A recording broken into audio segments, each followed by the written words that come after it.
Part 1. You will hear a conversation between a woman who works for an internet service provider and a customer. First, you have some time to look at questions 1 to 5.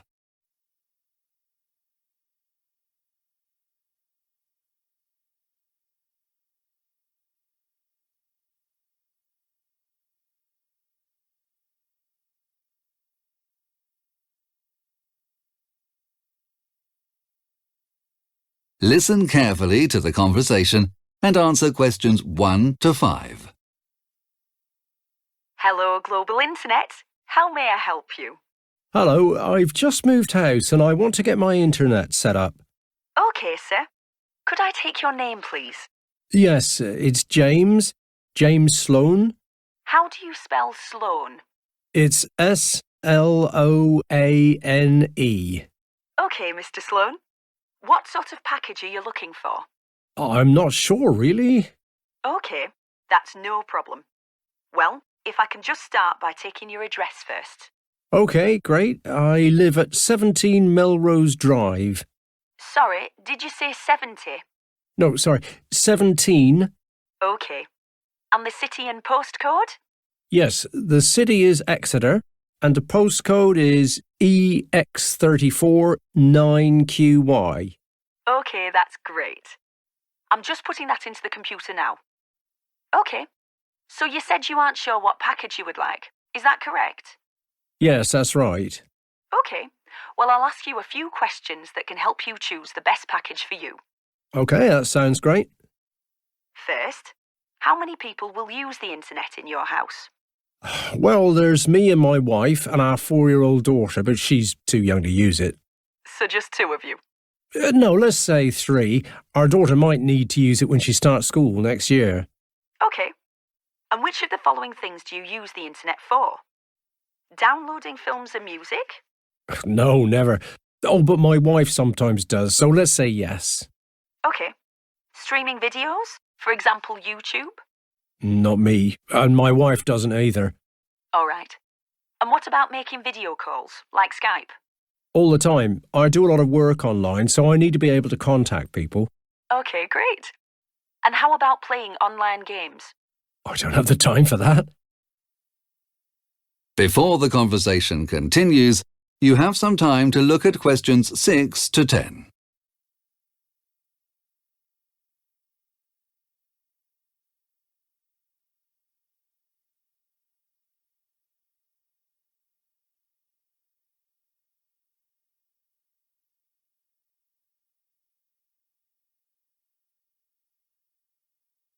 Now listen carefully and answer questions 6 to 10. OK, perfect. So I put all that information into the system and it suggested 3 possible packages. OK. The first is our basic package. It costs £24 a month and that gives you download speeds of up to 17 megabytes per second. Oh, that's great. However, there is a download limit of 10 gigabytes per month. OK, that's not much. I think I want more than 10 gigabytes a month.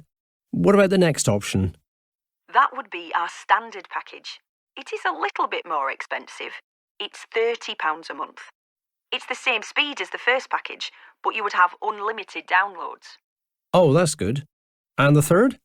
The third is our premium package. You get super fast broadband of up to 40 megabytes a second. And that's for just £35 a month. Wow, that is fast. But is there a limit? I'm afraid so. It's 50 gigabytes a month. However, this option also comes with a free phone line, so you can make calls from your house. 50 gigabytes would definitely be enough. However, I don't really need a phone line. Also, I don't want to spend too much, so I think I'll go for the second option. Excellent. Now, when is the best time for an engineer to come and install the router? Well, I'm in most evenings after 6. Oh, I'm afraid we can't do after 6. Our next free slot is Monday at 9 a.m. Would that be good for you? No, sorry, I start work at 9. I could do Wednesday or Thursday at that time. Oh, I'm sorry, sir. We don't have anything available then. How about an afternoon? I'm busy every afternoon next week. I know, let's do the first one. I'll just book the morning off work. Excellent. Monday at 9 it is then. OK, great. The engineer that will be coming is called Jonathan Brown. Great, I look forward to seeing him then. Is there anything else I can help you with? No, that's all, thanks. Have a good day. Bye. That is the end of part 1. You will now have half a minute to check your answers.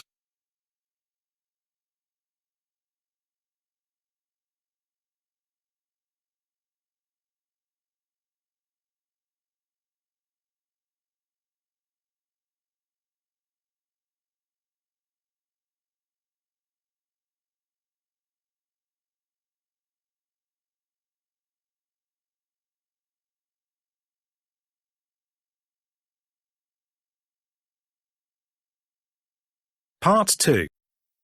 You will hear a speaker giving a talk about volunteering projects around the world.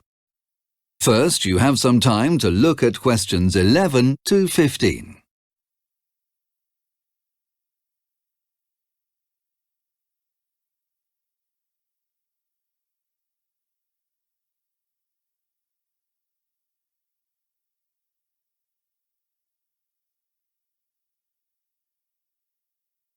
Now listen carefully and answer questions 11 to 15.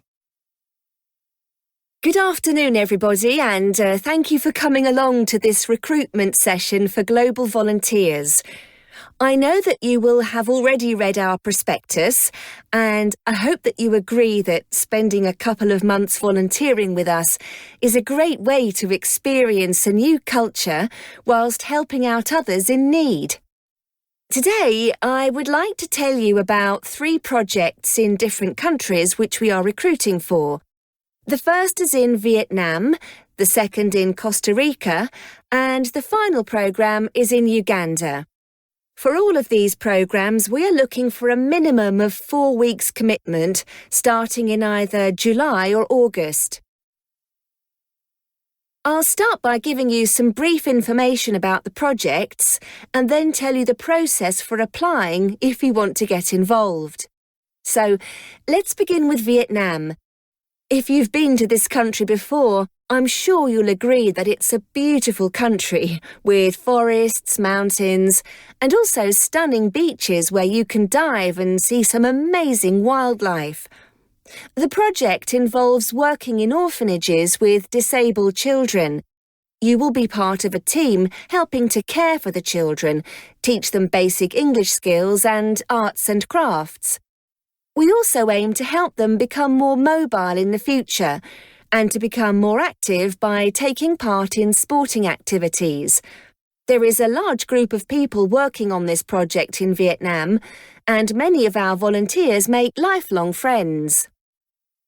Next is another beautiful country, Costa Rica. Again, this has some outstanding natural beauty spots, and we are already doing great work with education and sports projects in the capital. However, the project we are currently recruiting volunteers for involves working with some endangered species on the coast. We are supporting local communities in doing conservation work and monitoring the numbers of 2 species of turtles on the beaches. The last project takes place in the African country of Uganda. This is a brilliant opportunity to see many endangered animals and experience a completely different way of life while helping local people. Our volunteers work with local authorities and travel around small towns and villages to raise awareness about health issues. We are especially interested in finding female volunteers who would be comfortable talking to large groups about maternal and child health and nutrition. Before the conversation continues, you have some time to look at questions 15 to 20.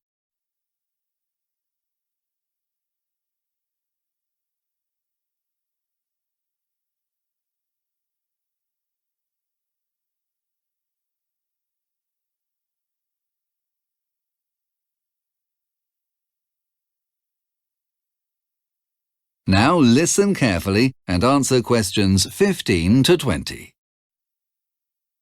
So that's some of the projects that we are looking for help on.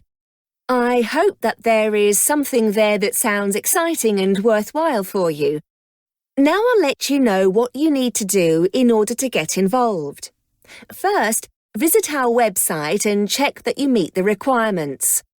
These are mostly to do with qualifications, experience, age and availability. If you meet these requirements, then please register on our site and indicate which of the 3 countries you would like to go to.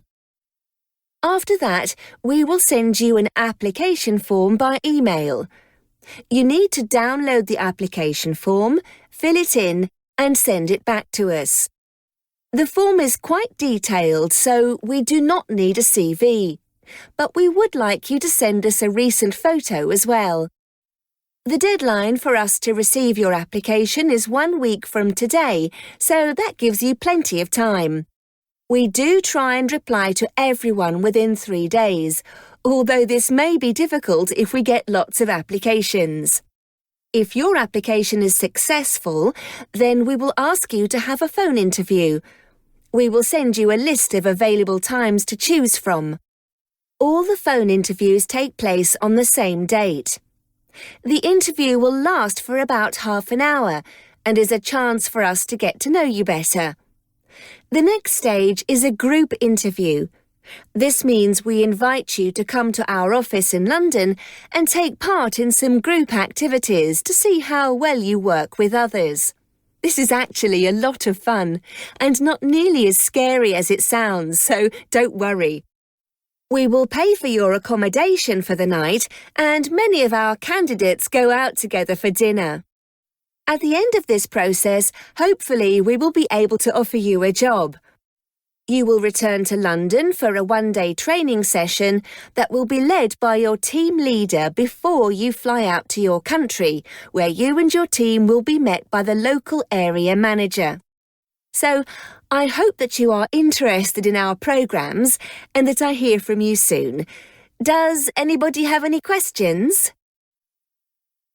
That is the end of part 2. You now have half a minute to check your answers.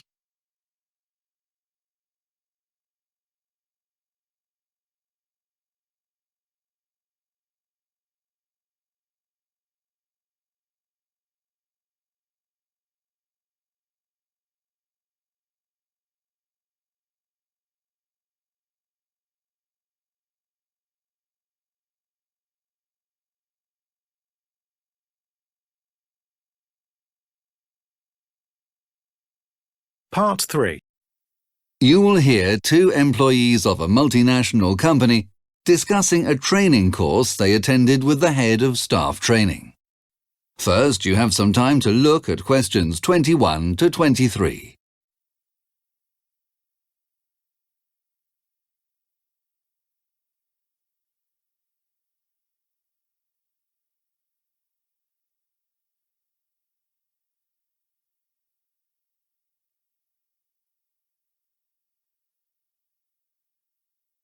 Now listen carefully and answer questions 21 to 23.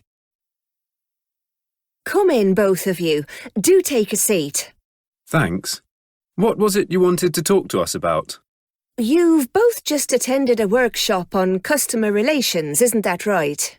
Yes, it finished yesterday. Good. So it will be fresh in your memory then. Basically, I wanted to hear your reactions to it as we're thinking of putting everyone in the sales department through that course over the next few months. Well, I think it was very worthwhile. Perhaps you could tell me a bit about the training centre itself. Oh, that was great. Really modern, well-designed and well-equipped. True, but the location was awful. That wasn't the training company's fault. We'd been booked into a hotel that was an hour's journey from the training centre on public transport. We arrived a bit late on the first morning as a result. Thanks, I'll make a note of that. What about the daily schedule? Generally, the schedule was fine. The workshop ran from 9 in the morning until around 4 p.m. with a 45-minute lunch break, which was long enough. They did have a bit of a problem with finishing on time, though. This was annoying for me as I had reports and emails to catch up on when I got back to the hotel, so it made for a long day. Thanks, I've noted that down too. I'll get my assistant to speak to them about those issues. Before the conversation continues, you have some time to look at questions 24 and 25.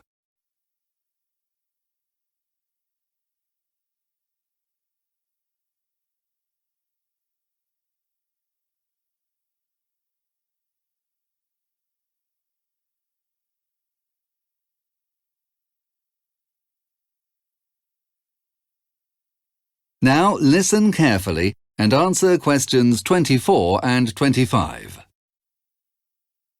Now, what about the content of the training course itself? Adam, could you give me a quick summary of what was covered in the workshop? Sure. On the first day, we started with some warm-up activities and discussions about the nature of the relationship between the customer and the service provider. Then, after lunch, we practiced dealing on the phone with customers who aren't satisfied with a company's service. The instructors showed us the best way to leave the customers feeling that they had been listened to and that solutions had been found to their problems. That sounds good. And what was covered on the second day, Sarah? Let me think. Yes. On that day, we dealt more with face-to-face interaction with clients, such as in meetings, at conferences, or during sales visits. The main thing the instructors wanted to stress was the way that we present ourselves. We did some training on how to appear more friendly, open, and approachable. Great. These are all things that our staff could improve on. It seems like a useful course so far. It was. Then, the first part of the final day involved a review of everything we'd learnt so far on the course. After lunch, we had a session aimed at improving our knowledge of how to act around people from various countries. For example, we learnt that it is normal for Spanish people to interrupt each other in meetings, but this would not happen in Japan. I found that topic especially interesting.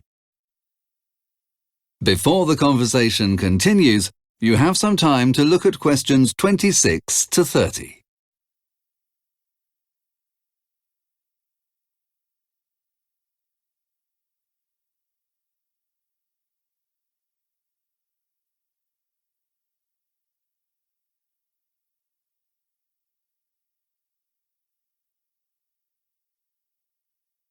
Now listen carefully and answer questions 26 to 30.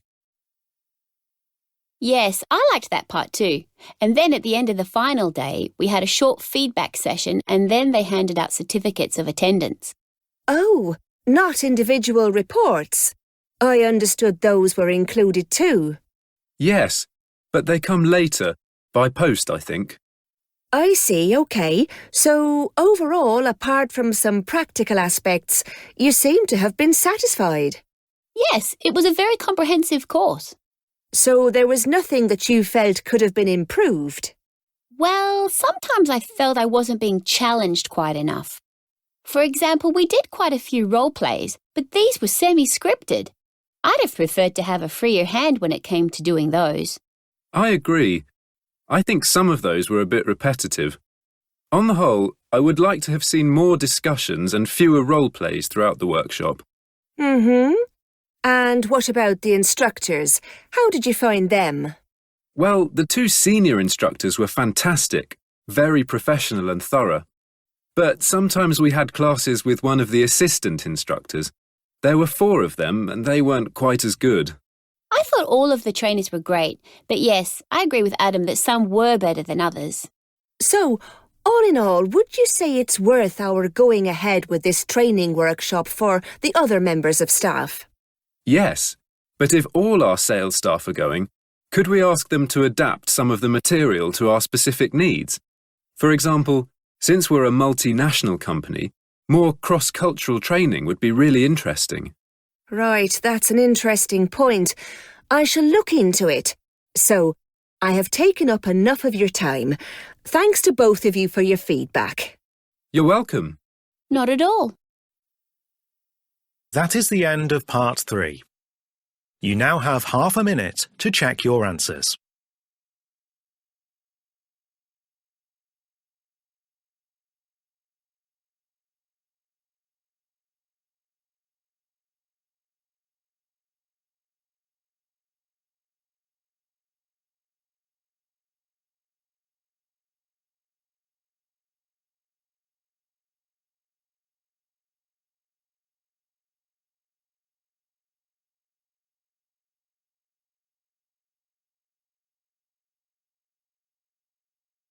Part 4. You will hear a lecturer delivering a talk about a historical legal document. First, you have some time to look at questions 31 to 36.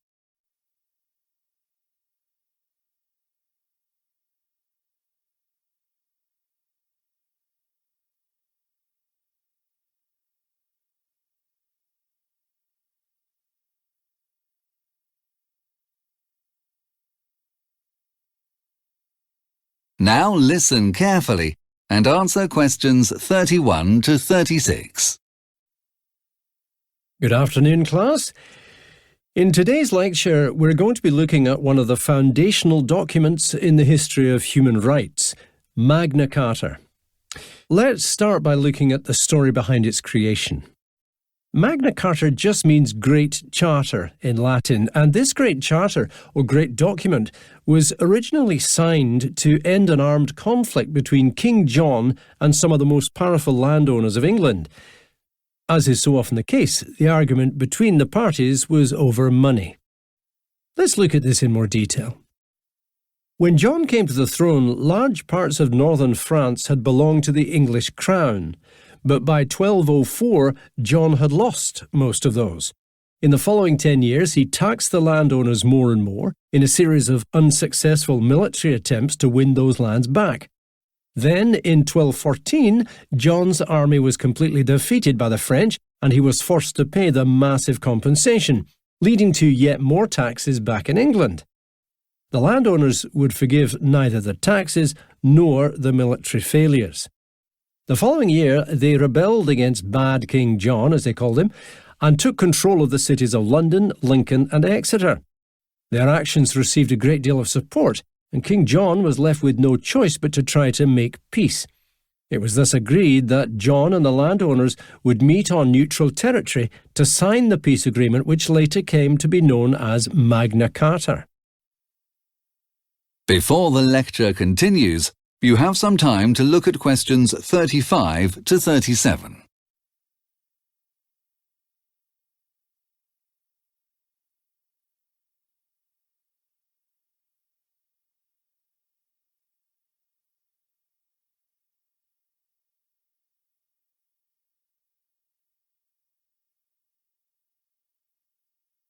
Now listen carefully and answer questions 35 to 37.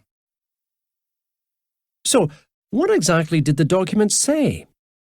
Well, many of its 63 clauses today sound archaic and pertain only to that particular time. Take Clause 33, for example. It mentions the removal of fishing nets from the River Thames, hardly a breakthrough in democracy. But despite that, Magna Carta did lay down a number of key principles of rule. The first of these can be found in clauses 12 and 14 of the Charter. These two clauses prevented the king from imposing taxes without first getting the consent of the kingdom.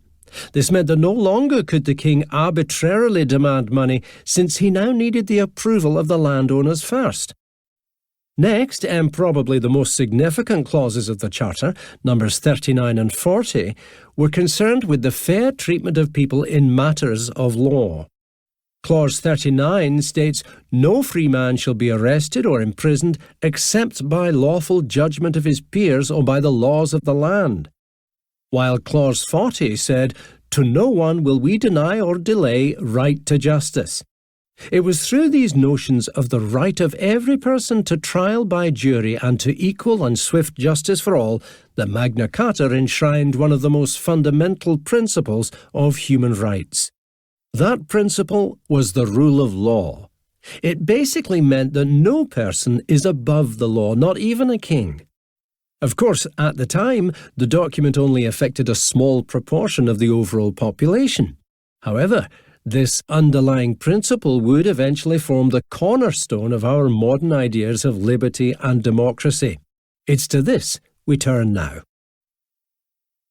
Before the lecture continues, you have some time to look at questions 38 to 40.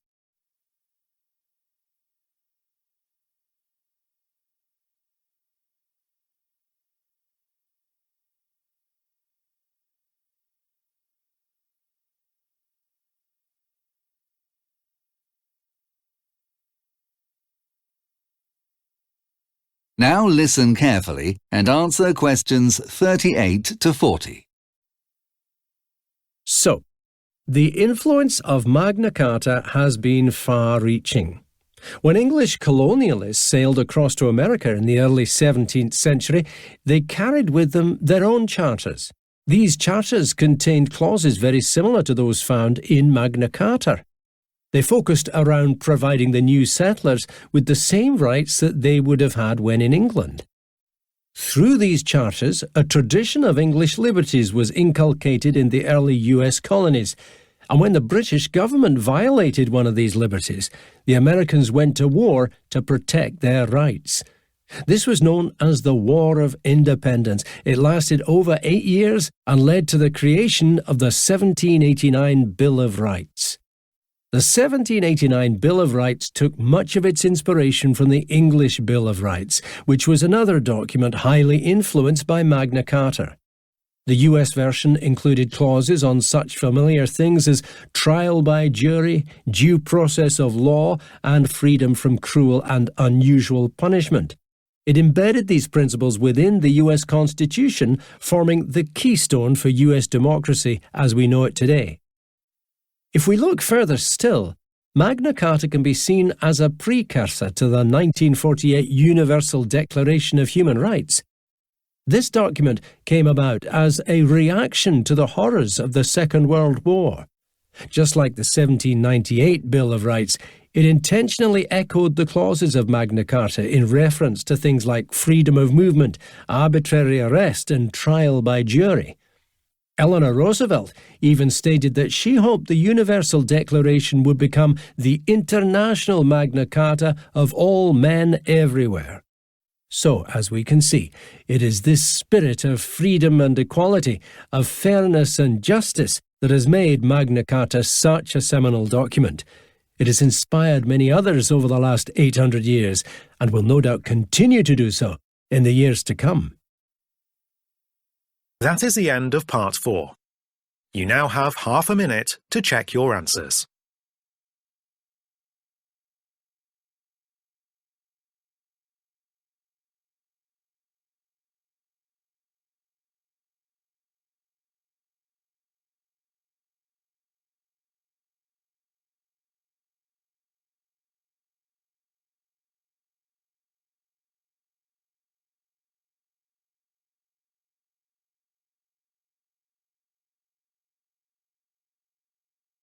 That is the end of the listening test. You now have 10 minutes to transfer your answers to the listening answer sheet.